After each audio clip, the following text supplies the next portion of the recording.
You're listening to STP Radio.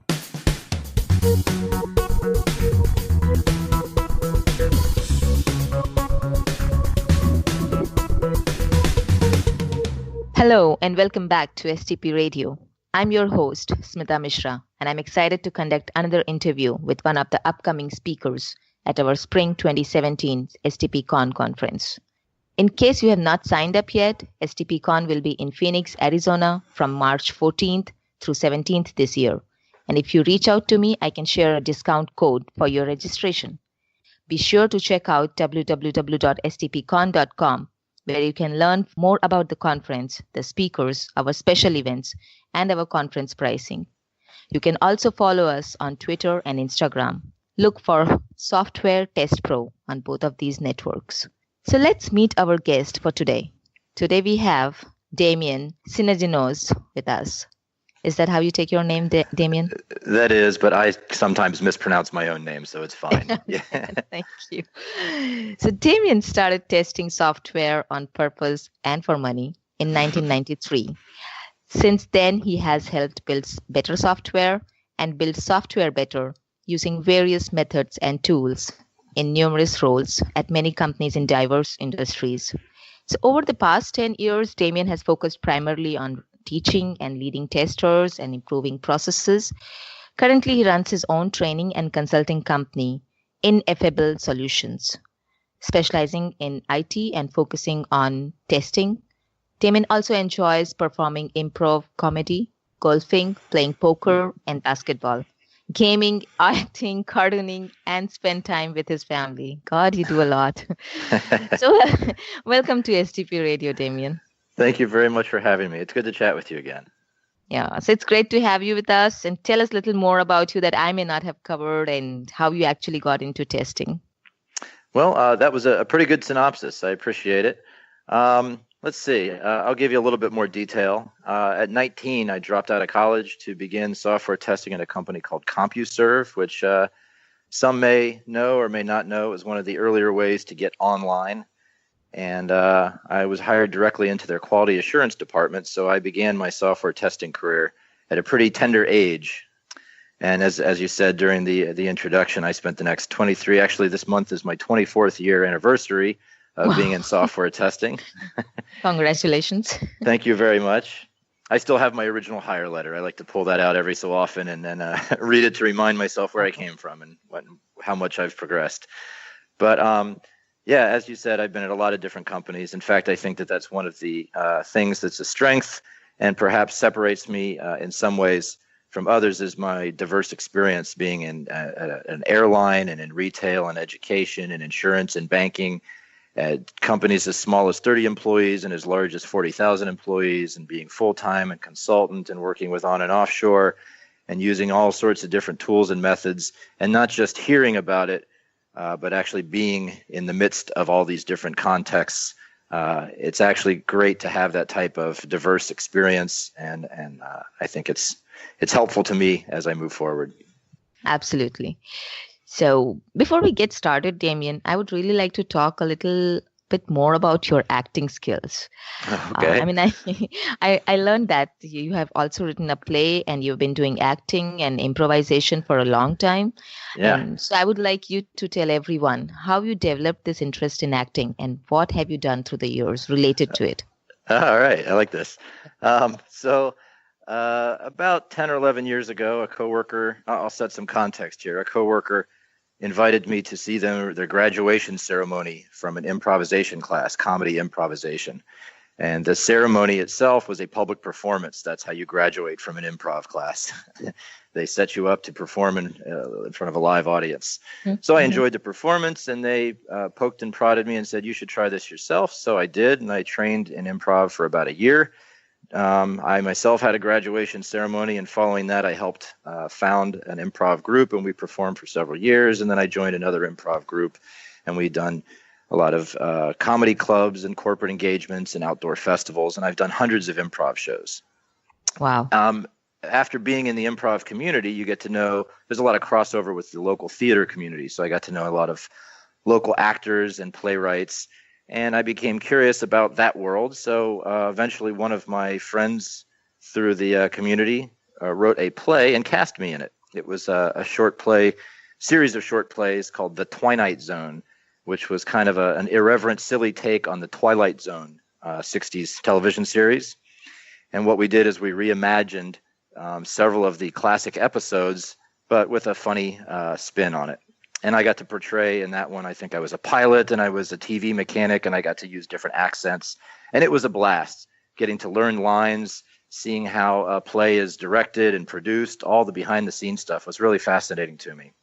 That led to a second performance, or a second play I was cast in, and then eventually a third by a very well-known short playwright named Mark Harvey Levine out of California. He has over 1,400 different plays produced around the world, and he cast me in a drama. So that was a little different, getting to practice acting in a dramatic setting. That was a little different and neat to experience.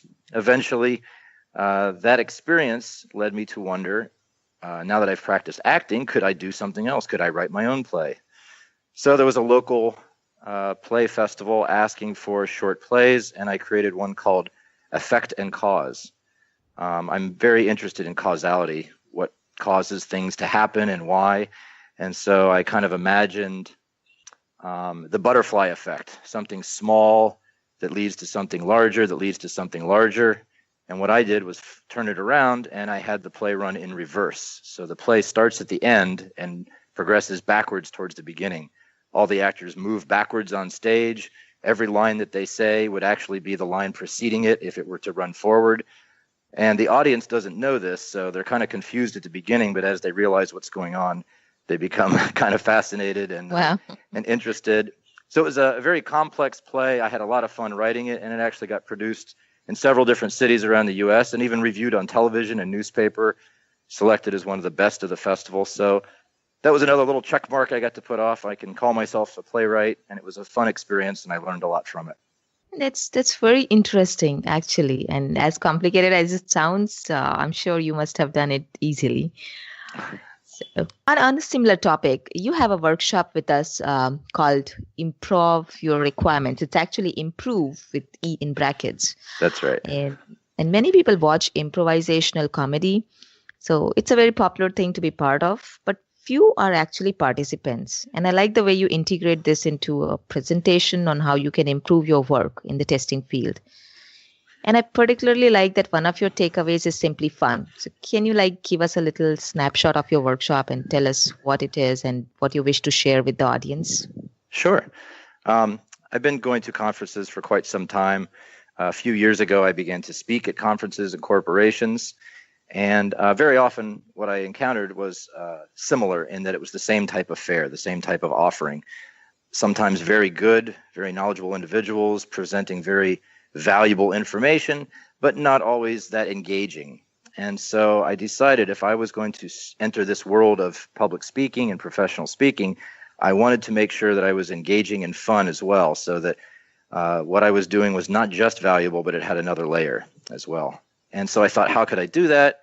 And I realized that my background in improvisation had a lot of correlations to other areas of my life, such as testing. And a lot of the things that I learned during my training for improv, and a lot of the skills and tips and tricks that I use on stage, the heuristics that I use during a performance, are actually very applicable to testing. So the very first presentation I made was called Improv Your Testing, where I used, we call it applied improvisation, where you apply the principles and tenets of improvisation to another domain, and I applied those to testing.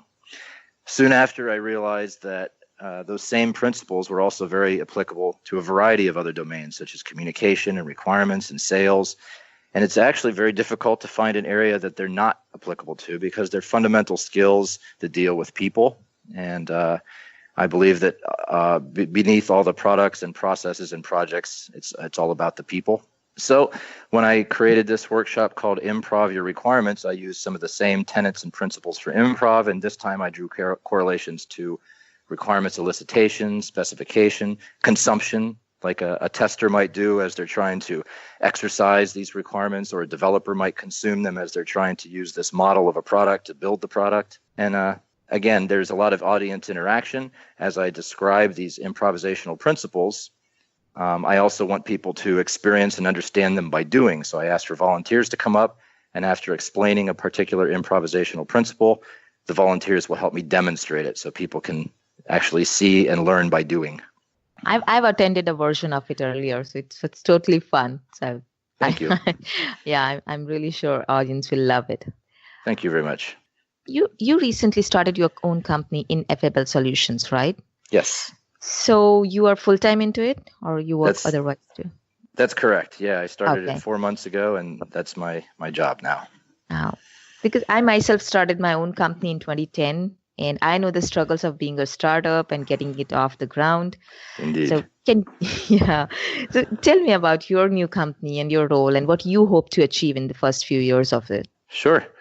As I said, a few years ago, I began to speak at conferences and corporations, and I was primarily doing it out of pocket, paying for my own way, my own accommodations, getting no type of compensation.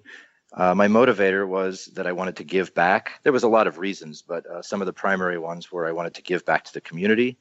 I felt that I was doing good, which was very motivating to me at this point in my life, feeling like I'm having a positive impact and making a good difference. And so this is how I originally got involved.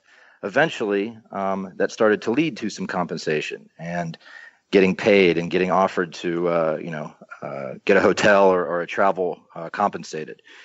And since I really enjoyed it, I liked doing it. I felt that I was doing good, useful, valuable things. I wondered if I could make this my full-time job. And so I quit 4 months ago. I started my own company, Ineffable Solutions.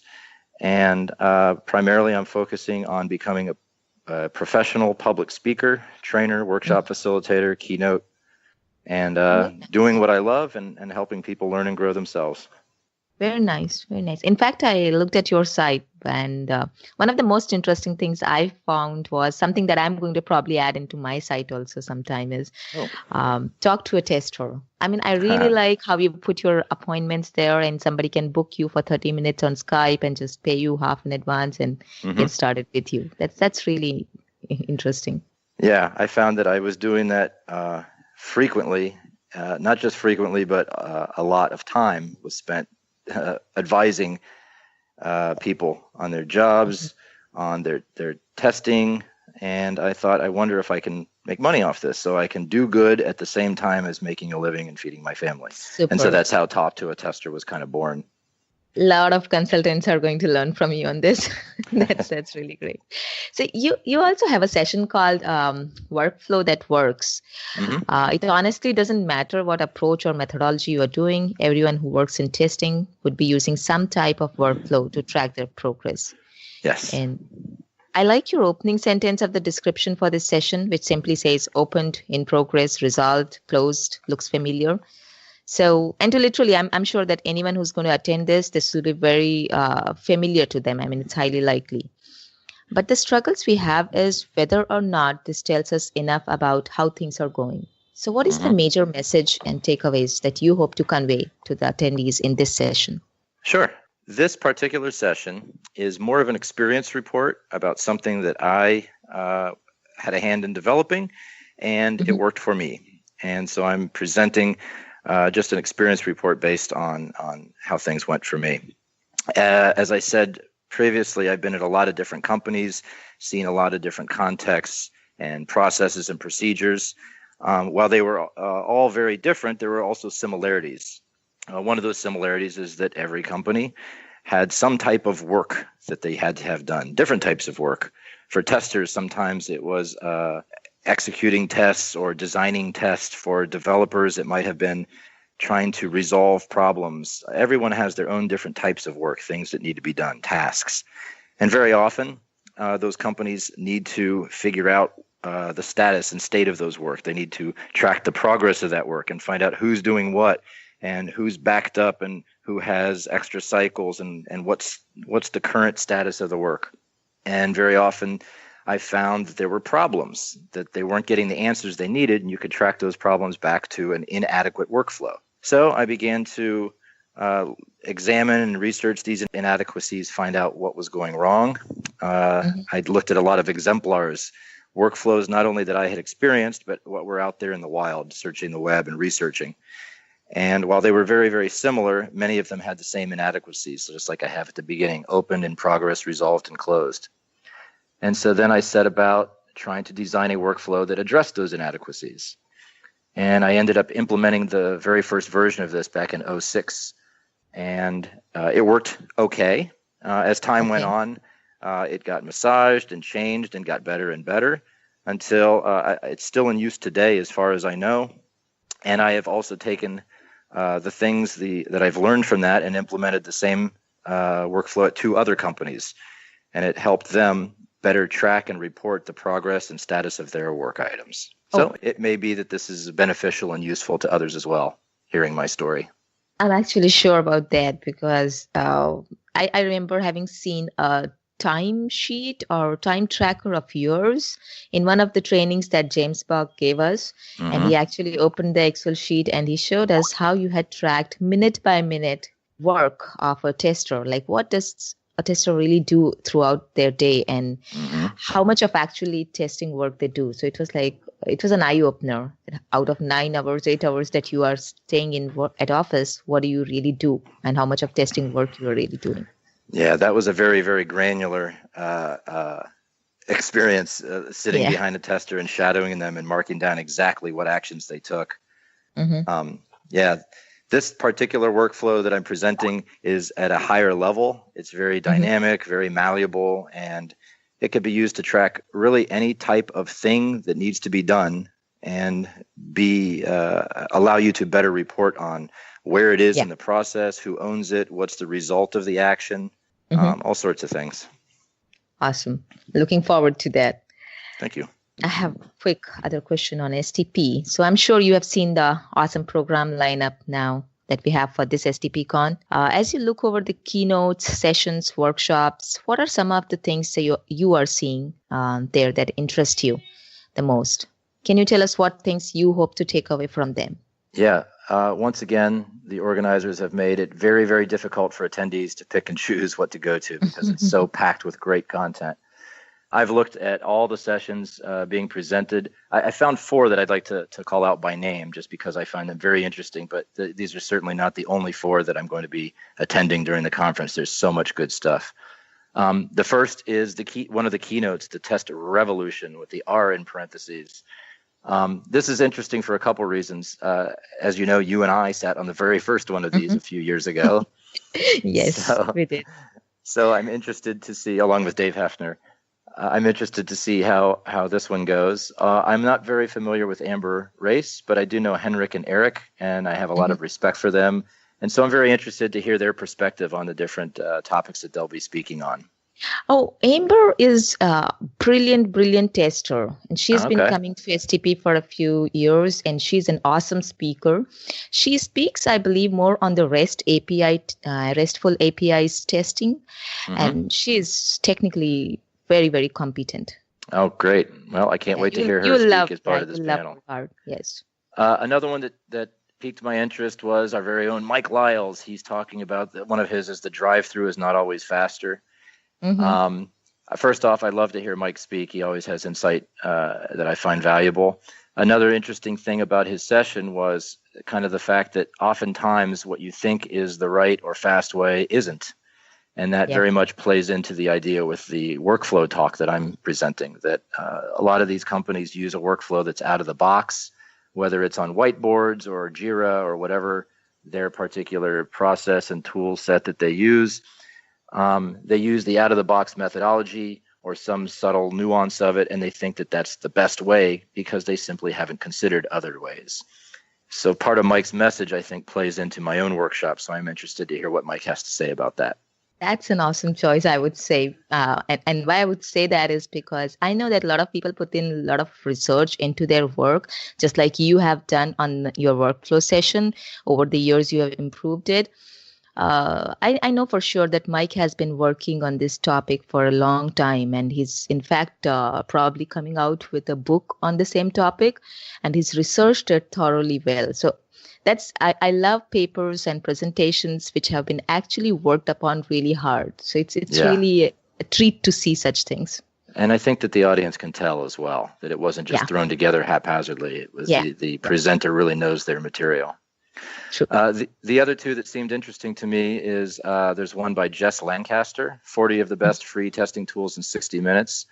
I actually saw a version of this talk in Columbus at QA or the Highway, and it was wonderful. You talk about jamming content and value into a short amount of time. It doesn't get much better than this.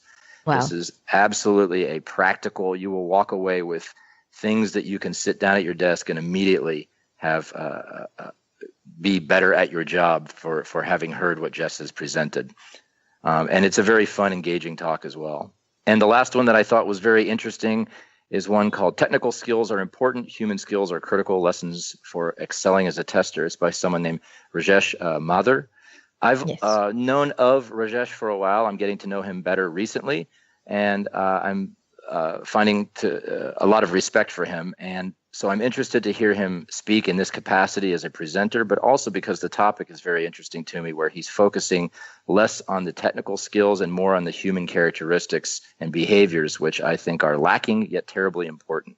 Absolutely good choices, both Jess's and Rajesh's. I know that the whole program is good, but definitely very good choices. Your good recommendations. Thanks. All right. So I'm going to throw a bouncer on you. You know, bouncer in cricket is a ball that you just throw and the batsman doesn't know how to play it. So okay. Well, I hope it doesn't hit me. Totally. Yeah, this is totally bouncer. And this has totally come out of our conversation because I heard that you wanted to be a keynote speaker. You want to lead the teams. You want to help people improve.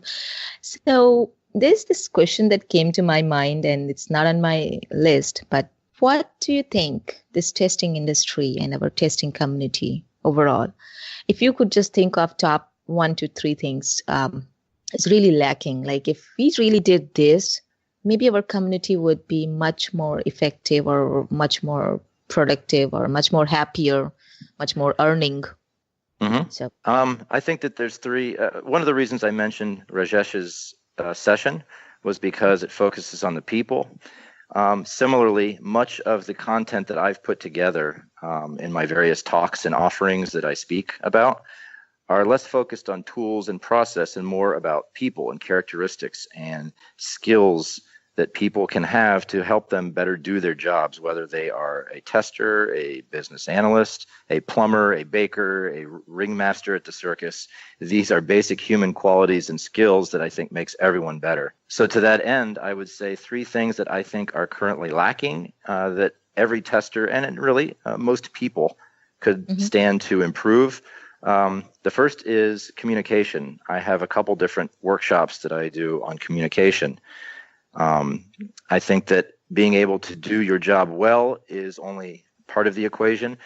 If you need to, in any way, shape, or form, communicate results to other people, then you need to do so effectively so that your intended message is actually conveyed as you intended and it's not perceived in a different way.